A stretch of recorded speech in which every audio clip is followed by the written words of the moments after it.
Hi అండి, welcome back to my channel. రుణ బాధల నుండి విముక్తి పొందడానికి సుబ్రహ్మణ్యేశ్వర స్వామిని ఎలా పూజించాలి, ఇంట్లో మనశ్శాంతి కోసం ఏం చేయాలి, ఎటువంటి పూజ చేస్తే మనకు గొప్ప ఫలితాన్ని ఇస్తుందనేది తెలుసుకుందాం. వీడియో మాత్రం ఎక్కడ స్కిప్ చేయకుండా చూడండి. సాధారణంగా చాలామందికి ఉండే సమస్య రుణ బాధలు. ఈ రుణ బాధలు అంటే కేవలం అప్పుల సమస్య మాత్రమే కాదు, శత్రువుల నుండి భయం, చేతిలో పైసా నిలవకపోవడం, ఆదాయం మించిన ఖర్చు ఏర్పడడం, అనారోగ్యం, ఏదో ఒక మానసిక సమస్యతో బాధపడడం, ఇంకా చేసిన పనికి తగిన ప్రతిఫలం రాకపోవడం, వీటన్నిటినీ కూడా రుణ బాధల కిందికే వస్తుంది. వీటి కోసం శాస్త్ర సంబంధమైన పరిష్కారాలు ఉన్నాయి. అదేవిధంగా మంగళవారం రోజు సుబ్రహ్మణ్యేశ్వర స్వామిని ఏ విధంగా పూజిస్తే మనం రుణ బాధల నుండి బయటపడొచ్చో తెలుసుకుందాం. ఏది చేసినా సరే భక్తితో, నమ్మకంతో చేయండి. లక్ష్మీదేవికి ప్రతిరోజు నేతితో దీపం పెడితే డబ్బు సమస్యలు తొలగిపోయి అప్పుల బాధలు తీరిపోతాయి. ఇలా నేతితో దీపం వెలిగించడం చాలా మంచిది. అందులోనూ ఇంకా 5 వత్తులు వేసి వెలిగిస్తే చాలా మంచి జరుగుతుంది. 5 వత్తులు కలిపి కాకుండా విడివిడిగా వెలిగించాలి.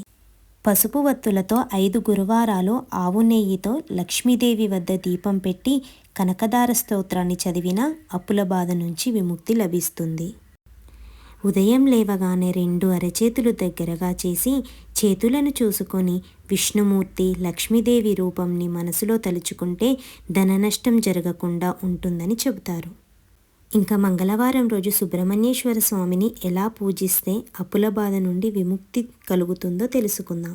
సాధారణంగా ఇటువంటి బాధలను తొలగించడానికి కుజగ్రహ పూజలకు, కుజగ్రహానికి అధిష్టానమైన సుబ్రహ్మణ్యేశ్వర స్వామిని ఆరాధిస్తే చాలా మంచి జరుగుతుంది. ఎందుకు మరి కుజగ్రహాన్ని మాత్రమే ఆరాధిస్తారు, వేరే గ్రహం పేరు చెప్పరు అంటే, సూర్యుడు మోక్షకారకుడు, మోక్షానికి మార్గం చూపించేవాడు, మోక్షం సిద్ధించేవారే కుజుడు. మనకు ఉన్న రుణం నుండి విముక్తి కలగాలి అంటే, రుణ బాధల నుండి మోక్షం పొందాలి అంటే కుజగ్రహం అధిష్టానమైన సుబ్రహ్మణ్యేశ్వర స్వామిని ప్రసన్నం చేసుకోవాలి. చూడండి, తమిళనాడు సైడ్ సుబ్రహ్మణ్యేశ్వర స్వామిని ఆరాధ్య దైవంగా ఎక్కువ మంది పూజిస్తారు. అందుకని తమిళనాడు ప్రజల ధనం అనేది కొదువ ఉండదు. వారు ఎటువంటి బిజినెస్ స్టార్ట్ చేసినా సరే అభివృద్ధిలోనికే వస్తారు. ఎందుకంటే కుజగ్రహ అధిష్టానమైన సుబ్రహ్మణ్యేశ్వర స్వామిని ఎక్కువగా పూజించడం వలన. సుబ్రహ్మణ్యేశ్వర స్వామి ఆరాధనకు దీనికి మించినది లేదు. స్వామివారిని మంగళవారం పూజించి అద్భుతమైన ఫలితాలనైతే పొందవచ్చు.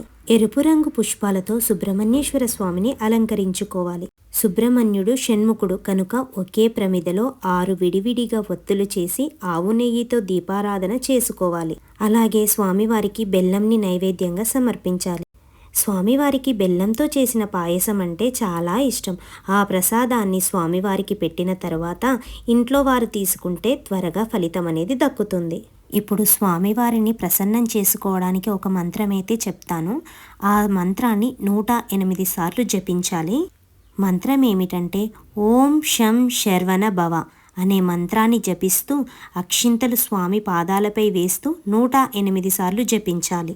108 సార్లు జపించిన తరువాత రుణ విమోచన అంగారక స్తోత్రాన్ని చదువుకోవాలి. తరువాత గుడికి వెళ్ళి నవగ్రహాల చుట్టూ ప్రదక్షిణ చేసి రావాలి.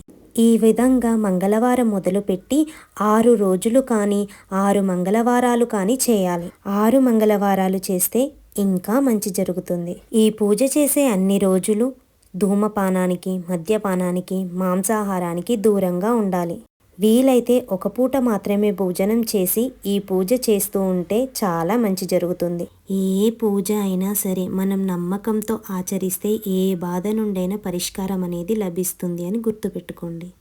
ఈ వీడియో చూసే ప్రతి ఒక్కరికి ఎటువంటి సమస్యలున్నా ఆ స్వామివారి దయ వల్ల, కృప వల్ల అన్నీ దూరం అవ్వాలి అని మనస్ఫూర్తిగా కోరుకుంటున్నాను.